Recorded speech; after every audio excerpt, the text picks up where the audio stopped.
想你了，你最近好吗？深度加温度，新闻最专注。视角永恒359度，观点永恒与别不同的 Zenman 我认为，哎呀，兄弟姐妹们，您看这数字游戏玩得多嗨皮啊！就好像亚里士多德说过的，数字是万物的原则。这不，我们的85号赛车手王一博先生就是活生生的例子吗？啪啦啪啦，这大年初一到4月16日，宛如莎士比亚的名言，时间是个巨匠。让我们的无名影片上映整整85天，这85像是宇宙的安排，鬼使神差般的和王一博的生日、赛车号码互相呼应。这种巧合，哪怕我们 Zenman 我也得赞叹。成尔导演，您是不是悄悄修炼了算命术啊？然后吗？我们的粉丝们可不也是闲着没事的哦，看看他们如何保卫自家正主的山伯自由，那份忠诚和热情都快要冲破天际了。就像某人常说的那句，爱情的力量是无法估量的，对吧？有意思的是，王一博一出现要参加微博之夜的消息，粉丝们立马变身为战斗民族，那个组织起来的速度简直让人惊呼。这是赛车手的粉丝，还是赛车手本人？既要养号，又要练手速，这可不是闹着玩的。看来他们一定是要让王一博在微博之夜上盖过半个娱乐圈的风头啊！众所周知，数字在现代社会中有着极其重要的意义，甚至有大量吃瓜群众眼中喜闻乐见的玄学在里面，不仅能够说明问题，还能引发情感共鸣。现在，在王一博身上，大家发现了一个数字的神奇含义，85。据说，这个数字与王一博的生日、赛车号码、影片上映日等有着紧密的联系，让人不禁怀疑无名的下映时间是不是因为这个数字而定。对于这个疑问，我们要找到权威人士来解答。听说无名要下映了，那真是太遗憾了，毕竟这是王一博和成尔的心血之作啊。不过最近大家发现了一个神奇的数字85，听说这个数字是王一博的生日、赛车号码，而且还与无名的上映日紧密相关。这是巧合还是命运呢？如果你跟 Zenman 我一样，觉得这个数字不简单，那就留个言告诉我们你的看法吧。虽然我们无法得知无名下映时间的真正原因，但是有一件事情是肯定的，王一博是这部电影的一大亮点，不仅是导演成尔和制片方博纳，就连粉丝们也对他格外关注。当然，粉丝们的支持也不只是口头上的，他们会通过各种方式来支持自己的偶像，比如说王一博获得奖项的时候，粉丝们就通过各种渠道为他投票，甚至还自发守护了他的微博账号，让他能够安心拍戏。这样的爱粉让吃瓜客也都快要感动哭了。当然，这样的支持也不是毫无代价的。现在王一博要参加微博之夜，粉丝们也开始行动起来了。他们不仅养号、训练手速，还买代言，甚至是花大价钱请人刷票。这些努力是为了什么呢？当然是为了让自己的偶像能够在这样的大型活动中有更好的牌面啊，这就是粉丝的力量啊。当然，成为真爱粉丝并不是一件容易的事情。Zenman 我说过，很多人都曾经为了支持自己的偶像而付出了很多心血。不过，也有一些人可能会认为这种行为有些过分，甚至是傻子才做的事情。但是 Zenman 我要说的是，每个人都有自己热爱的事物，这并不是傻子的行为，而是为了追求自己的梦想，为了追求自己心中的那份热爱。说回到王一博，他不仅有着粉丝们的支持，还有着影片中成尔对他的宠爱。Zenman 我觉得这种关爱是非常难得的，毕竟在娱乐圈中，偶像们之间的竞争是非常激烈的，能够有人像成尔这样对待自己的偶像，真的是很幸运。不过 Zenman 我也知道，这些关爱并不是偶像应得的，而是他们用自己的才华和努力换来的，所以无论是王一博还是其他偶像，都应该得到应有的尊重和关爱。我们每个人都有自己喜欢的事物，都有自己的热爱。有些人可能会觉得我们的行为有些过分，但是只要我们能够坚定自己的信念，追求自己的梦想，那就没有什么过不去的难关。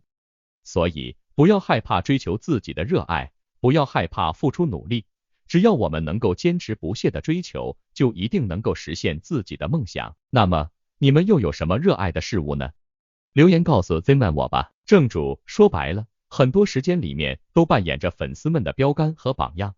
对于赵丽颖也是一样，所以赵丽颖非常注意一点， Zenman， 我今天顺便来谈谈娱乐圈的显高大法。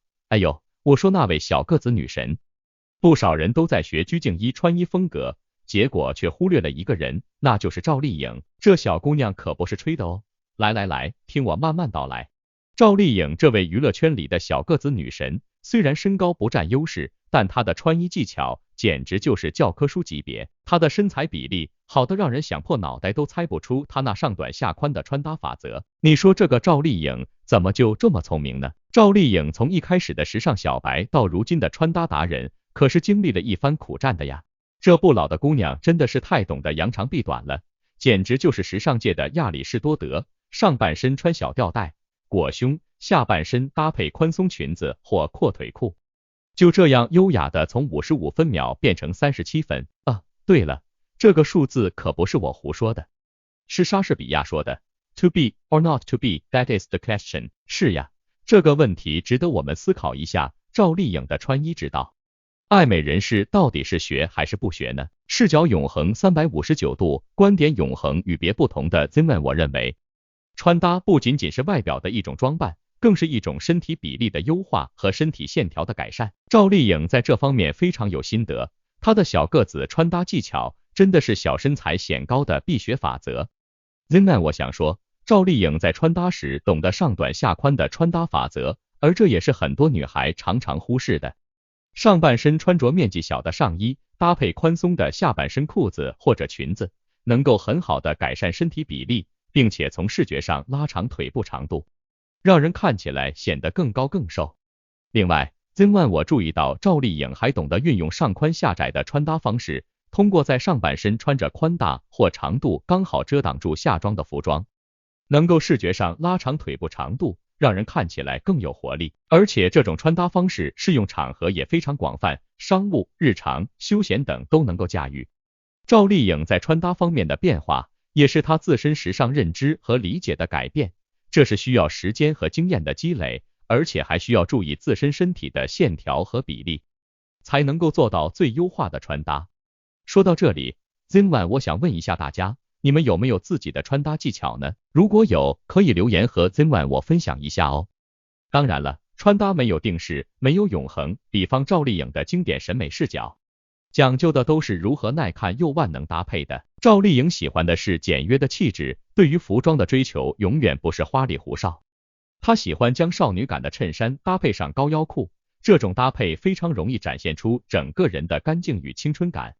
还有休闲宽松感的套装、运动服套装等等，这些套装不仅能够减少搭配的时间，还能够表现出非常好看的成装效果。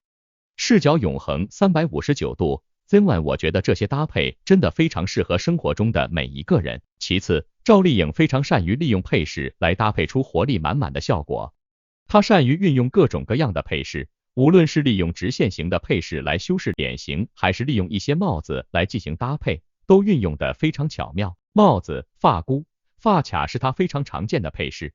当服装本身比较简约简单的时候，这些配饰的叠加就属于是正向搭配，能够让造型从平平无奇瞬间变得非常时尚。对于发型而言，虽然赵丽颖的常见发型都是披散着头发，但她会根据服装风格的变化去改变自己发型的形态。无论是单马尾造型，还是用发卡卡出来的中分发型，这些发型中最为关键的地方就是发质的蓬松感，所以在生活中可以去改变各种各样的发型，但是最为关键的是让自己的发型保持蓬松。Zenman 我觉得赵丽颖真的是很有审美眼光的女孩，她的穿搭无论是在平常还是在各种场合都非常的耐看和万能，而且她的搭配法则也非常适合生活中的每一个人。所以如果你还在为自己的穿搭而发愁的话，可以试着学习一下赵丽颖的穿搭，整个观感下来不仅仅是让人眼前一亮，更是传达出一种积极向上、自信、阳光的态度。她的简约风格不仅符合大众审美，也展现了她自己独特的气质和风格。同时，赵丽颖善于运用配饰和发型来打造出更加精致的造型。配饰不仅可以修饰脸型，还能够为整个造型增添亮点，使得穿搭更加出彩。而发型的变化则让整个人看起来更加有活力，更加时尚。当然，每个人的审美不同，穿搭也要因人而异。Zenman 我认为赵丽颖的穿搭之所以能够获得广泛的认可，还在于她能够将自己的个性和风格融入到穿搭当中，展现出自己的独特魅力。总的来说，赵丽颖的穿搭给我们带来了很多启示和灵感。在日常生活中，我们可以借鉴她的穿搭法则，尝试着打造出符合自己个性的穿搭风格。不管是在职场还是生活中，我们都应该以积极的态度去面对，向着更好的自己前进。但凡熟悉本频道的朋友都知道，王炸弟弟王一博也是贪亮的人。没办法，谁不贪亮呢？除非没条件，您说是不？不过王一博，你觉得他最近是不是有点低调？其实哪有啊，这小伙子还是一如既往的火爆哦，粉丝们可是战斗力爆表啊，嘿嘿。视角永恒359度，观点永恒与别不同的 Zenwan， 我认为他手头有好几部大片，像维和防暴队、热烈、长空之王都在排队等上映呢，大家是不是很期待呢？王一博的故事嘛，当然不能只讲他穿搭的光鲜亮丽了。话说这哥们儿在综艺节目上因为几个错别字被人戴了个绝望的文盲这样的大帽子，真是让人哭笑不得啊。大家还记得亚里士多德说过什么吗？教育孩子的目的不在于使他懂得多少道理，而在于使他具有多少能力。所以说，我们要不要给这孩子一点点喘息的机会呢？我知道大家可能会说，哎呀 Zenman， 你这是在给王一博开脱吗？可是大家想想，这孩子为了追求梦想，初中都没毕业就跑去韩国练习生了。大家都知道韩国练习生那是要熬多少苦水啊。莎士比亚曾说过，人生如戏，全靠演技。王一博这么努力去追求梦想，我们是不是应该给他一个机会，让他在这部大戏中绽放光芒呢？毕竟这位年轻人未来的发展路线还是会以电影为主，而且电影圈的几个大佬也愿意带他，很不错呢。而且他手头上还有3部电影，包括维和防暴队、热烈和长空之王都会在今年上线的，是不是人红是非多呢？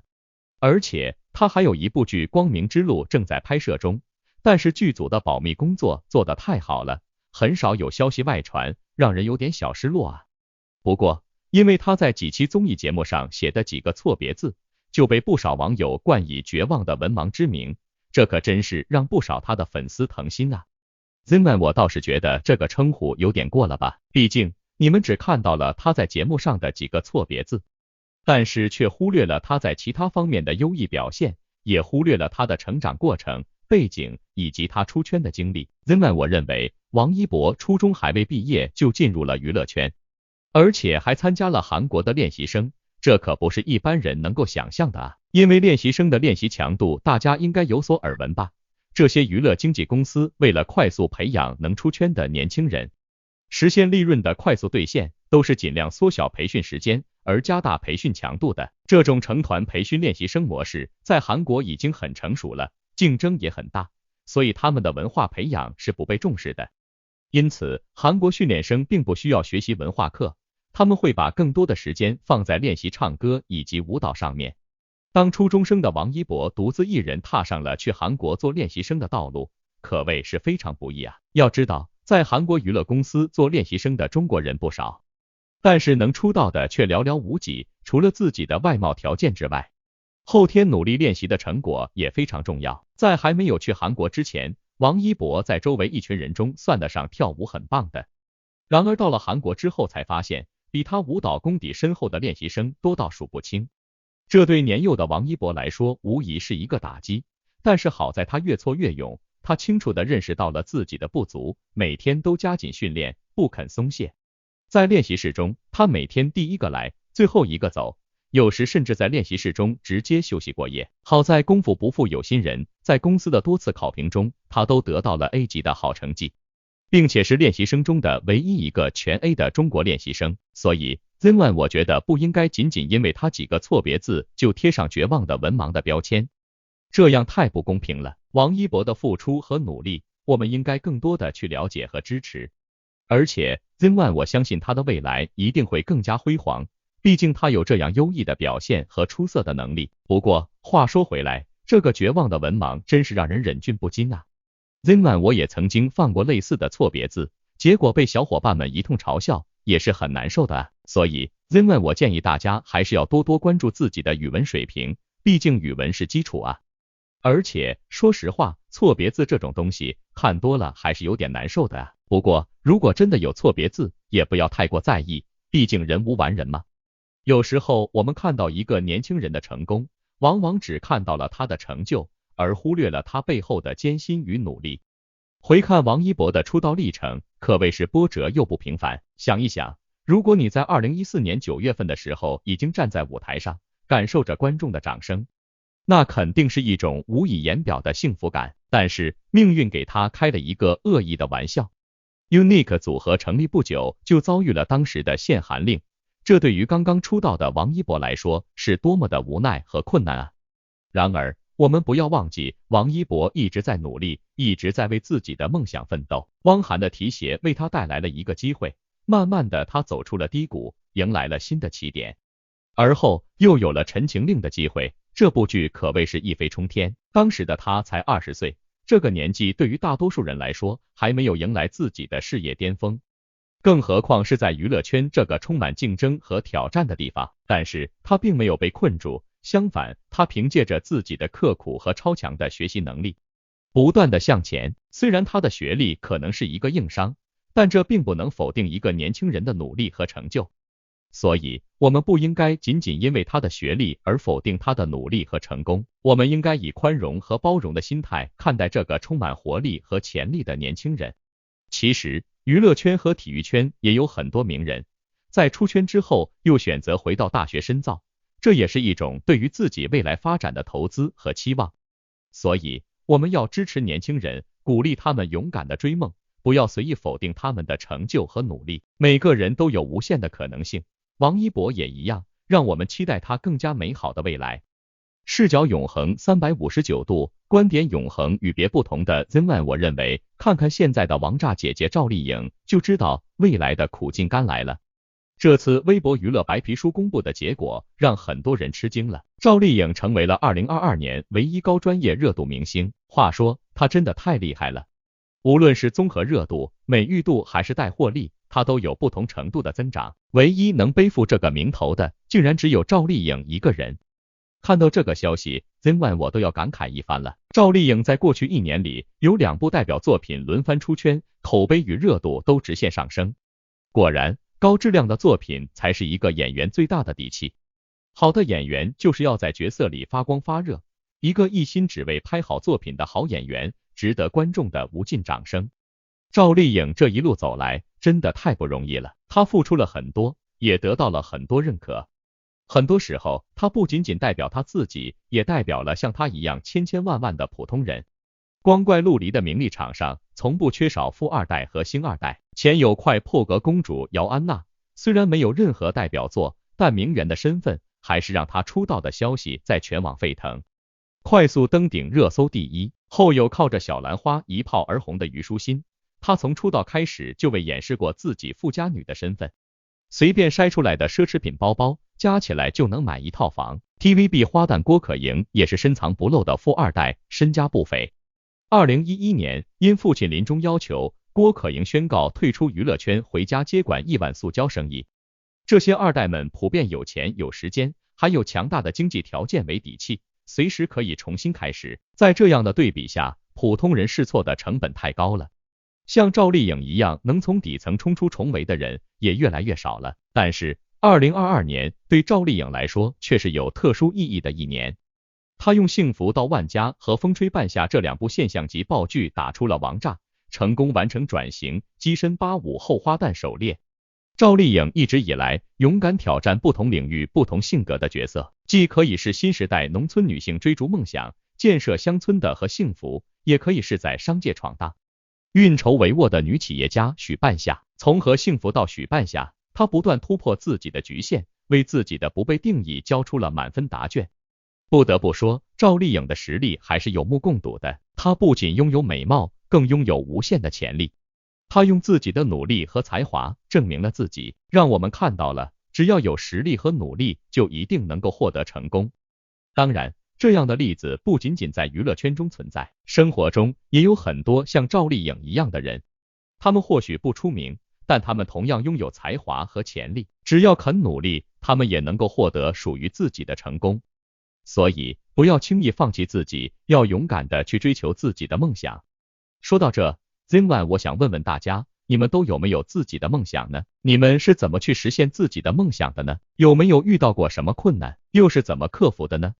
如果你们有什么好的经验和方法，可以在下面的评论区和 Zenone 我分享哦。视角永恒359度，观点永恒与别不同的 Zenone 我认为，如果一个人有志向，肯定会努力实现自己的目标，更重要的是无畏挫折，这点说易行难，口花花的人比比皆是，做到的人凤毛麟角。